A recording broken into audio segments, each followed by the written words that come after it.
سورۃ اخلاص سے استخارہ۔ حضور اکرم صلی اللہ علیہ وآلہ وسلم کا ارشاد گرامی ہے کہ جس نے استخارہ کر لیا وہ نقصان میں نہ ہوگا، اور جس نے مشورہ کر لیا وہ پشیمان نہ ہوگا۔ نہایت آسان اور سادہ استخارہ ہے۔ ہر مسلمان کو سورۃ اخلاص یاد ہوتی ہے۔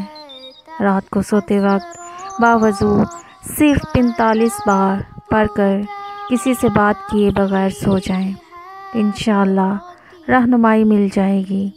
جب تک واضح رہنمائی یا خواب کی صورت میں نہ ملے تب تک استخارہ جاری رکھیں، چاہے 7 دن تک کرنا پڑے، اور جب رہنمائی مل جائے استخارہ ختم کر دیں۔ کوئی بھی باوضو حالت میں یہ استخارہ کر سکتا ہے۔